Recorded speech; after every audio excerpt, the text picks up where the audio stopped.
Well, I guess they were right. It all leads back here. If I'm being honest, it technically all leads back here where 11-year-old me got catfished by some dude named Momo playing a female character. But man, has it really been a journey. I can actually remember back to the first time I played an MMORPG. To be honest, it wasn't because the game looked interesting or anything. I mean, look at this game. I just really wanted to fit in. You see, I didn't have any friends after moving into my aunt's house at such a young age. We didn't have much. I hung out with my cousins here and there, I guess, but all of my friends were back home. What's crazy is I can still remember how lonely I felt back then. But I got lucky. I overheard the kids at my new school talking about a game called MapleStory. So I went home, booted up the dial-up internet using AOL, and downloaded the game. Went back to school, lied to everyone, and acted like I've been playing the game for months. Everyone was really a noob back then, so I just made some shit up, and through MapleStory, we actually became really good friends. Now I know that sounds fucked up, but little kids are demons anyways, so you gotta do what you gotta do sometimes.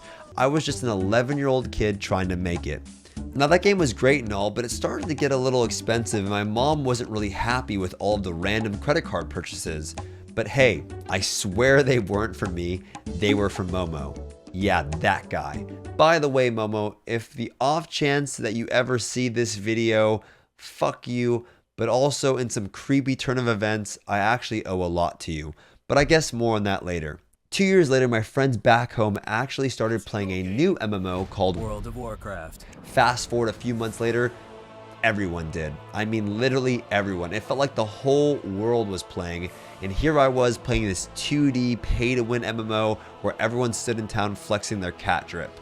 So I jumped ship, begged my mom for $15, and when I say beg, I mean literally beg. I locked myself in my room like an immature asshat until she slid the credit card under the door, knowing we had absolutely no money. All she wanted to do was make her son happy. Or shut me up. I guess we'll never know, but little did we both know that her sliding that card under the door would change my life forever.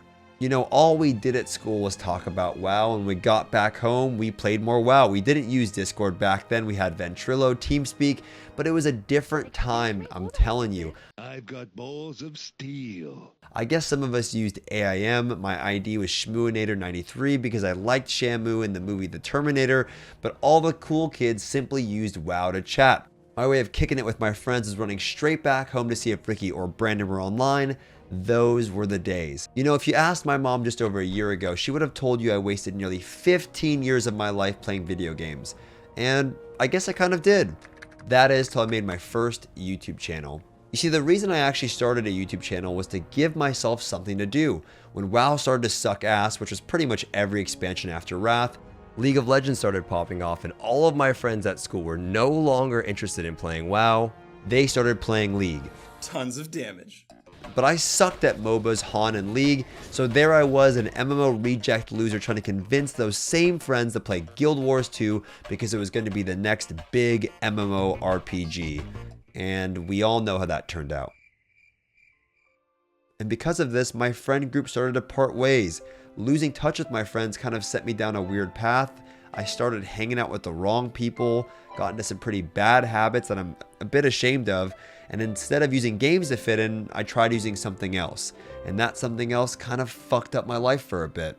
I used to watch a guy named Mike B, aka Phony. He made game reviews, but primarily on MMORPGs. I remember thinking he was so cool, and you know, as I'm writing this, I wonder if kids look at Josh Strife Hayes and think the same thing. What am I saying? They probably don't. They probably watch Kai Kanna and spam W's in chat.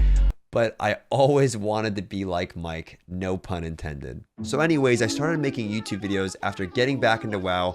It was time to clean up my act and also get an A on one of my course projects. We had to start our own business and I used my YouTube channel as an easy pass. And it did well. Except when I first started, I told Rich Campbell I would mushroom stamp his forehead and got rightfully shit on, but those were the early days of Twitch and almost everyone has forgot, so I am chillin'. Except Rich, that dude won't let me live that shit down and brings it up almost every time I see him. But other than that, things were going well. I was actually making a bunch of friends through my little online community, albeit a little parasocial. It started to feel like it did when I was younger. And then I met Savix. Well, I didn't really meet Savix per se, I was just some parasocial Andy in his chat. I used to gift him subs in order to get his attention, and it kind of worked. You see, he was a smaller streamer at the time, and I'd actually messaged Savix on Facebook. He had like this WoW page, and I asked him if he wanted to create content together. He donut walled me for 6 months, left me on red, and I did what all good chatters would do then. If he was going to ignore my messages and donut wall me, I'll force him to acknowledge me by giving him my money. And it worked. I gave Savix the last $200 I had in gifted subs, and we did some arena together. And it went all right. Fast forward a few months later, Savix and I became best friends. We jumped out of a plane together, we did all of our taxes together, and would do random IRL streams that I will look back on as some of the best times of my life. I had also made some other amazing friends through the WoW community like Ann Bonnie, Clack, Peo, Guzu, and many more to mention. And when I look back at my time playing WoW and creating content, it was never the expansion that was necessarily fun, it was the time I spent playing with my friends. Yeah, Legion was way better than Shadowlands, but when I think about the horrendous nights forcing myself to do Torghast so Savix could finish those legendary proc gloves, yes, it sucked massive cock, but it's a memory I won't forget. I spent a lot of my time creating content for World of Warcraft, examining the issues of the game and trying to provide feedback. I had also pushed for solo queue rated PvP for like 5 years just to realize practically no one gives a shit about PvP in MMORPGs anymore. By the way, I have to include this in the video. I find it hilarious that Blizzard has finally added rated solo queue PvP after all of my friends damn near quit, but I digress. This type of content went on for a while, and although I really enjoyed my time creating various feedback-focused videos that Asmongold would watch on his channel, it just felt like I was providing feedback on the same things over and over again, causing me to just burn out. TBC Classic then launched, and I got sick of waking up at 9 in the morning raiding with other boomers that struggled to manage their one-button Frostbolt rotation. I started browsing the internet for other MMORPGs to be released that year, and a game by the name of Lost Ark popped up. I had played several years back and in fact had bought a stolen account from some sketchy Korean website, but that didn't last long as that account was closed soon after. When finding out Amazon was going to be publishing the game in the West, I decided to subscribe to a YouTuber by the name of Saivo and followed his instructions on how to access the already released Russian client. I hit up my boy Savix and Yasuo to show them what I had found, and we had a blast. Oh my god!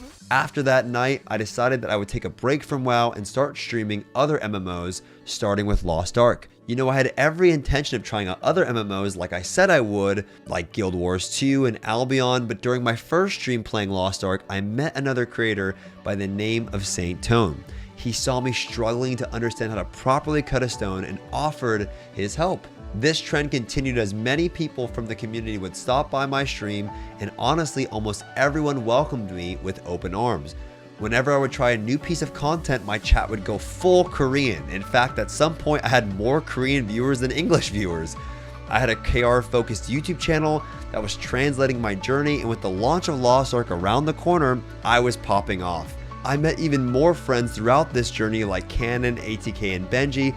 Also shout out to Bard, and I even traveled to Korea to meet them and had one of the best times of my life. Fast forward a little bit, me and Saint are now going to be moving in together. All of this because I decided to try a new game without being so focused on all of the minute details and problems with the game.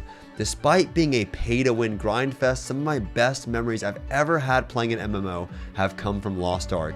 But it wasn't from the game itself, and although it has some of the best combat out of any game out there, it was because of the community. You see, it was at this moment that I discovered something about myself as a human being and as a player. I wasn't looking for a game to fill that void I had as a child. I was looking for friends and a community. Lost Ark has given me that and so much more, and for that, I am forever grateful.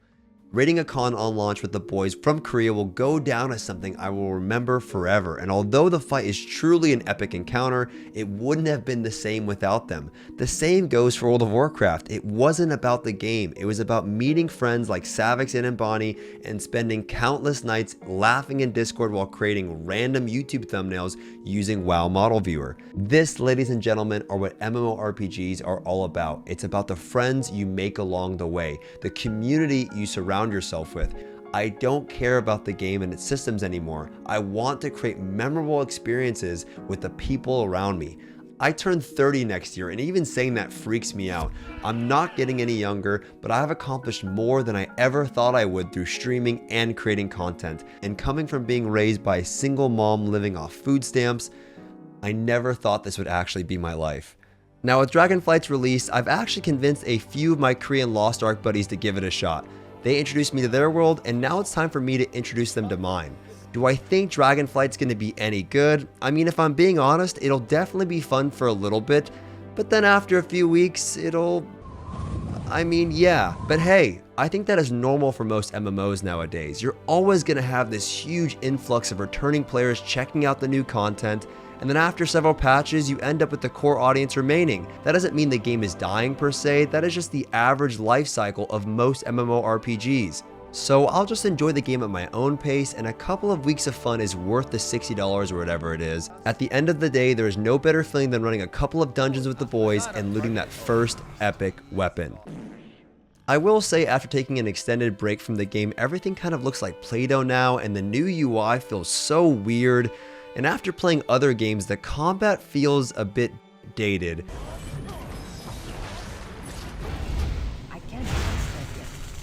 But I'll still be playing Lost Ark, so for me, it's about having a good time with my buddies, having a few laughs, and of course checking out the new solo queue system.